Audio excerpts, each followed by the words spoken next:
Hey, it's Chris. What are we talking about today? We're talking about Funforge, Ubisoft, and Far Cry, Escape from Rogue Islands. Campaign skirmish tactical on a little bit of a hex grid with some standees. Where does it fall, and is it worth comparison to the video game if you're a fan? Well, let's talk. Let's go. They sent it to me. Let's do it. So in this game, you take this hex-based grid approach to one of 7 missions that are going to be interlocking, and you just have your little sheets here that you get to flip over and combined as you would with any of these sorts of things, right? Standees, cardboard tokens, everything along those lines. You're going to be going up against an AI system in the form of your bad guys, and they're going to be taking your turns followed by their turns and having an event phase at the beginning that can, well, change things up as you go. A who, what, where, and when also in that form. You're trying to complete the objective in the scenario of whatever it's trying to tell you to do, giving you some additional ways to earn experience and money between rounds to upgrade, and then do a little bit of a survival Aeon's End Kingdom Death Monster-esque, very, very, very loosely, explore and gather resources in between, linking them together. Does that make sense? Does that sound cohesive? Well, kind of, sort of. Let's talk about this, because in theory, this is a relatively straightforward game. Like I said, you have a round tracker up here. You get to see exactly how these rounds are going on a game-by-game, scenario-by-scenario situation. You're just going through the rounds, and then it tells you occasionally on some of these other ones that you might be having events happen during certain number of rounds. If there's an arrow on it, for example. If you have different things going along, a la this, right? Different things happening and different round numbers. At the end of the round here, 12, you fail. It tells you what to do, the anecdote factory, the insanity cards that you're going to be dealing with. We'll talk about those in a second. But in a normal round-by-round scenario, it tells you exactly what else you need to do at the bottom of the mission card here in order to get those extras, right? 1, the main, we won't surrender, kill all the enemies. Okay, seeing all my enemy guys here, this one, and, we got, this guy right here, and we got this guy right here, and we got a couple dogs, and we also have a panther. We'll get to that in a second. And then again, it tells you secondary is splash damage. Kill one enemy with the red barrels, and you got these bunch of red barrels around, and then you're alone, kill the berserker, this guy I just picked up, last. And that's the mission in a nutshell. And again, like I said, you have 7 different of these missions that are all going to give you different conditions as you're going along, and giving you different condition-based events that are going to be happening alongside. And it's kind of unique and kind of nice in that sense that you're not kind of just like, woo! But there is also that, because when they have events, and when you're saying the anecdote factory, right, you have the what, the when, and the where. And so what you're going to be doing is you're going to be drawing these on a when-by-when basis each round and flipping them over and saying, all is quiet. It happens now. So then you resolve a where and a what card. And so then you go and you take your where card and it says on spot number 1, and you find spot number 1 on the board. And then it says what happens. And then a wild leopard appears, and it's freaking awesome. And Siri doesn't interrupt you because somehow a voice command gets activated in the middle of your YouTube video. But that's sort of what's going to be happening. And then you take your actions, players, and then the enemies go in rank order, which we'll talk about in a second. And as a player, you have movement points, action points that you're utilizing that are, doable. You get move and you get an action, and basically it's in a move and attack, if you will. Basic moves are 1 hex to another. It's just 1. You can acrobat over some of the obstacles to cost 3, and then you have actions that you can take, including reloading. Yes, this is one of those games where, when we zoom in onto the player board here, you have to mitigate a few things. Here's your health, here's your movement points. I haven't covered up with this one, so you can kind of see how the dial tracks are incorporated. You can see my starting health, my starting movement points, once per mission ability, and then I can remove these maladies down here if I get a bandage, which reminds me what that does. And then it tells you your repeatables, your limiteds, and your uniques on a turn-by-turn basis. So on each player, though, you'll also start with a talent. This one, hidden in plain sight, improve my takedown die, which is, basically a combat action when you're close to somebody. If you can mitigate in a different way, you get extra bonus points for doing so. It's, cool. And then you start out with a fist and a weapon here. And it's basically straightforward, right? That's the die you roll. That's the damage it does. There's how much ammo it takes up initially over here and how much it uses per. And then it tells you if it's a ranged or a combat there. And then again, it tells you if it's a special ability. Spread down here, roll the orange die when using 2 hands. So I can use 2 hands instead of 1 to hold this one if I so choose, because again, this is a handed game. 1 hand, 2 hands, 2 pistols. You know, that also goes with the storage we'll talk about in a second. And then you get upgrades in terms of the talents and the abilities. That's what I mentioned in terms of the experience and the gold that you're going to be utilizing to buy things in between rounds. And you have this system that's going to be 3-tiered in terms of the different areas and talents in which you can buy. And they're non-overlappable, but there are 3 tiers within those 3 brackets of, you know, upgrades. And so in order to get a level 2, you have to have a level 1. In order to get a level 3, you have to have a level 2 from that specific one. And once anybody in your party gets it, then that one is gone for the whole rest of the game, essentially. Not just, you know, I got this A ability and you can have A ability too, but then maybe, you know, no. Once I have A ability, which, you know, maybe it gives me an extra movement point all times, right? No one else gets that ability in your group, period. So it's going to change the way you're going to be upgrading things.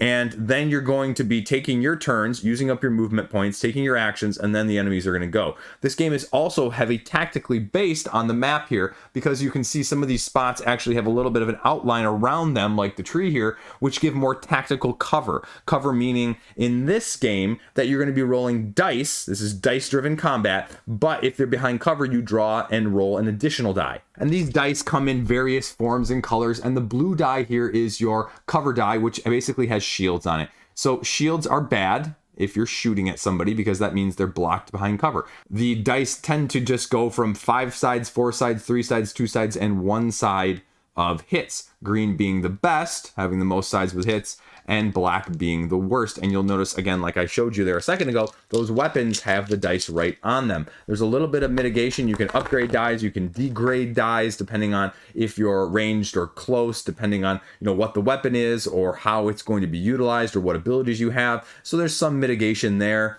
And some of the weapons crates you're going to go over and you're just going to pick up, and you're going to get abilities, or you're going to get those bandages that I mentioned. And you can pick up some resources here too as well. Here's some ammo that you can get. And so you're going to be having ways of mitigating a little bit. But as you can also see on the board, then comes the enemy phase. And this is just the intro scenario I set up just to give you an illustration of exactly what's kind of going on, right? This is 2 players. Each of my characters has 8 hit points. And then I have 3 movement points.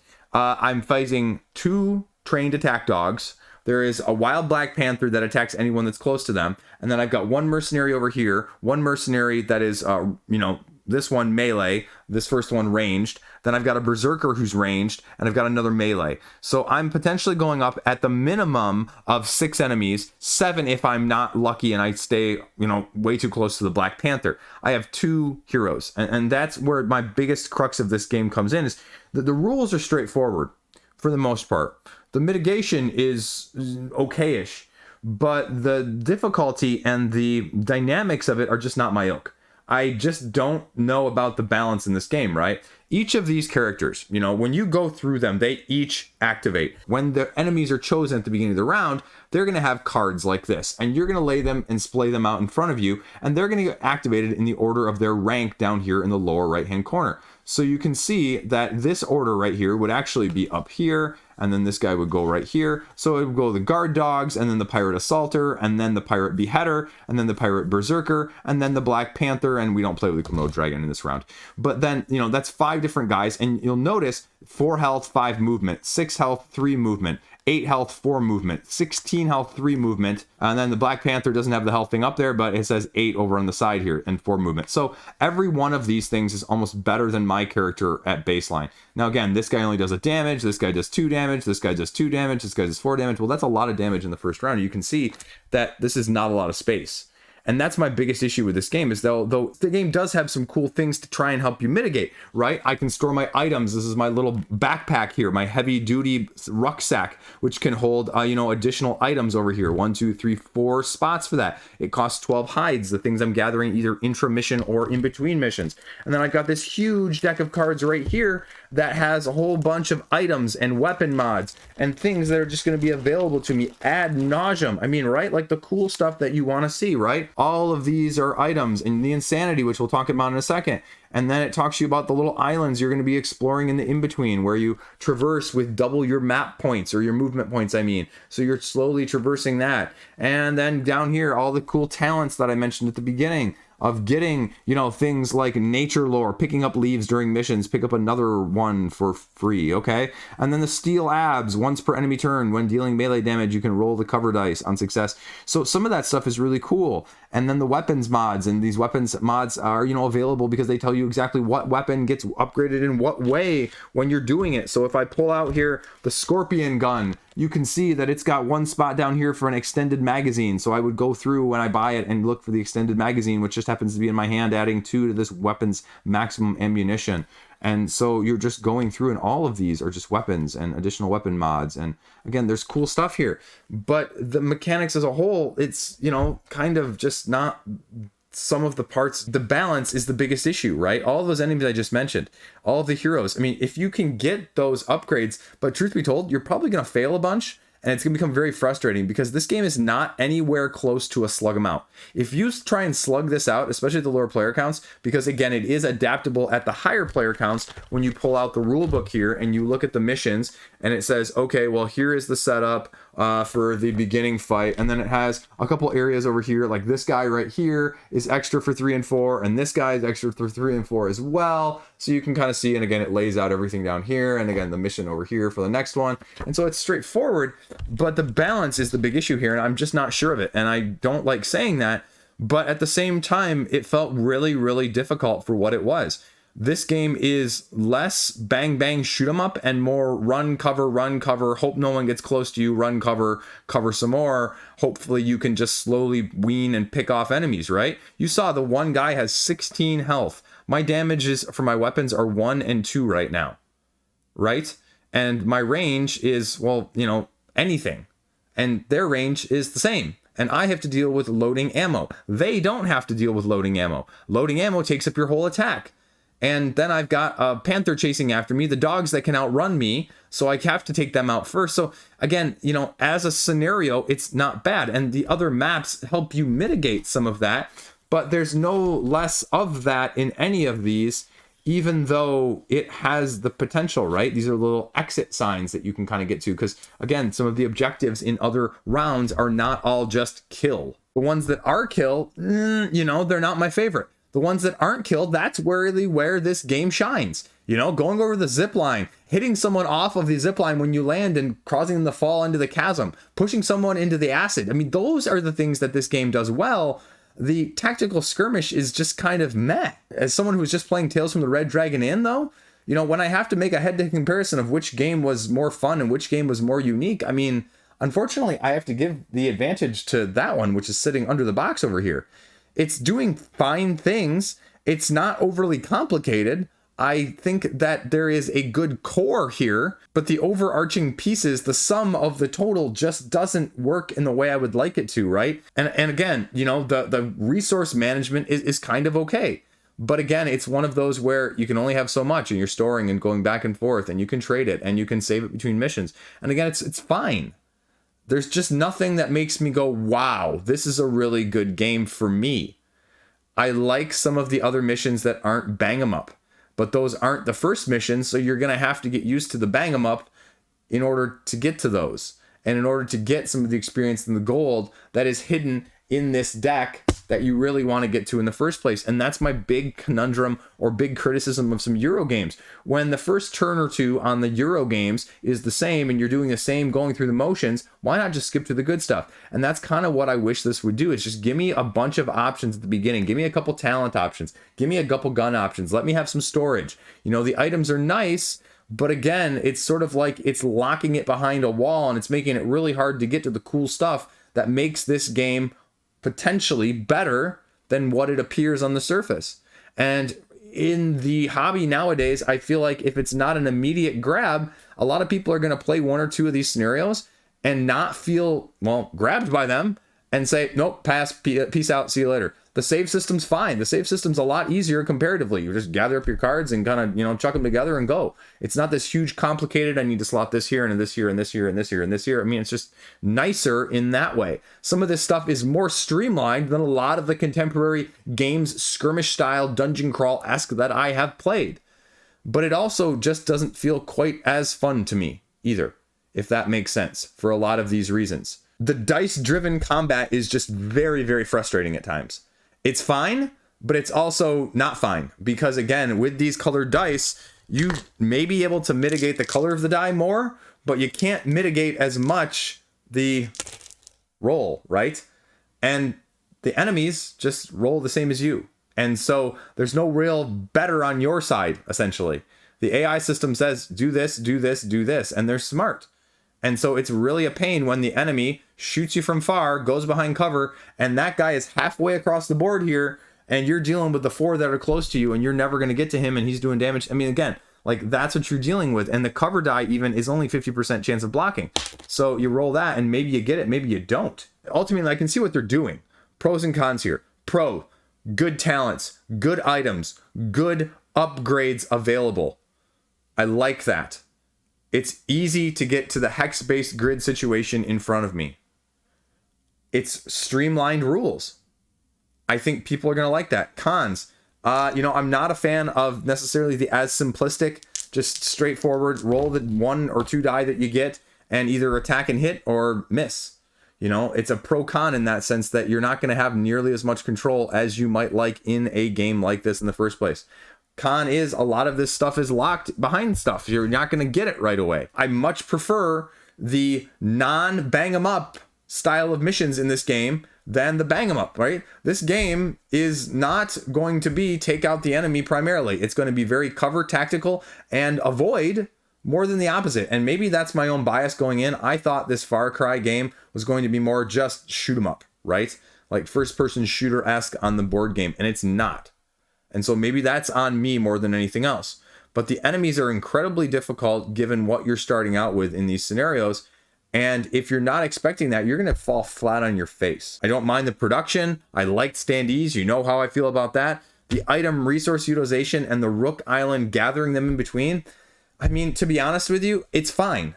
You know, laying these out in a map style and then gridding and going from one to the other, you know, having to deal with enemies that pop up in a, you know, non-combat manner and dealing with the resources that you're gathering that way. I mean, it's fine, but I'd almost just rather have more of that in this and not do this separate 1-phase, 2-phase things. It feels a little bit disjointed and disconnected for me. Not like it's bad, but I kind of just wish everything was here and you just gave me extra rewards based on whatever here and let me choose how I want to utilize them, in not so much a put the pile down right here and then lay these down and then put your standee on one of these and then decide which way you're going to go and then have this up, a sacred temple's been found, flip this temple face up, gain 100 experience. But this guy, you know, decides to go over here and the pirate map has been found and gain 100 experience. So, I mean, it's fine, but I'd rather just have that more from the actual gameplay than the randomization of this map in the first place. And it's just not as connected in my head in that way. And, you know, it's 7 scenarios. So how do you feel about that? The replayability, I mean, sure, you can replay this with different characters, get different talents, get different upgrades. The setup is the exact same every time. The map is the exact same every time.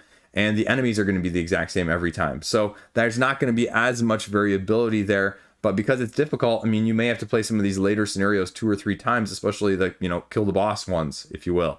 The escape ones, the clever ones, yeah, maybe not as much. But where is that balance going to be? So ultimately, I mean, it's okay.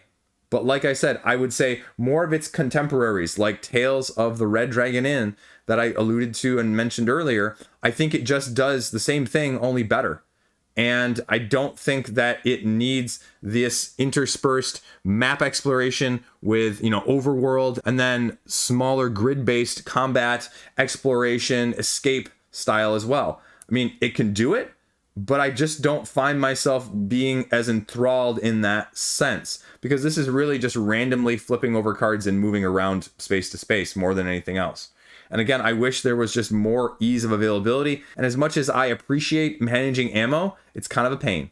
It's kind of a pain. And it's going to be completely hit or miss on people because, okay, well, you do have to take a turn and take your action, take your attack to spend it to reload, which makes sense. At the same time, that's not how I want to be doing it in games like this, especially when, you know, I prefer doing a little bit more shoot 'em up. It's fine. I didn't even mention when you kill enemies, you get insanity, and that's another cool mode. But again, it's one of those where it's additional. And the more insanity you have, the more unlocks like your abilities at 5, 10, and 15. And so you get additional bonuses on some of the talents at the higher levels of that because you're insane and you're killing people and you're getting stronger. So, right? And again, the, you know, hides, the amount of hides that you need to create backpacks, it's scarce. And so these backpacks that you're going to be creating that give you the little item slots to go along the bottom of your board, right?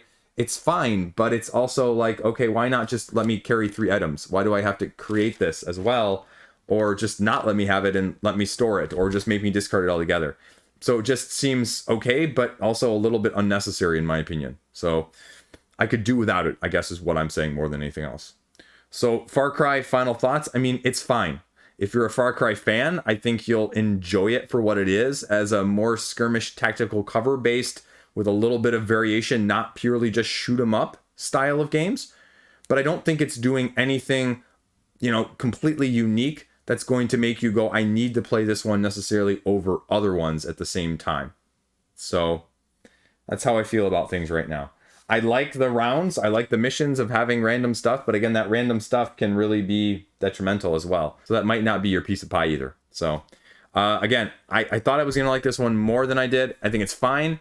But again, comparatively to some of the others that I've played in the last year or two, I don't think I would play this one as much as them either.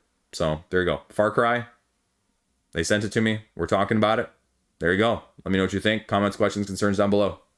Peace out. Have a great day.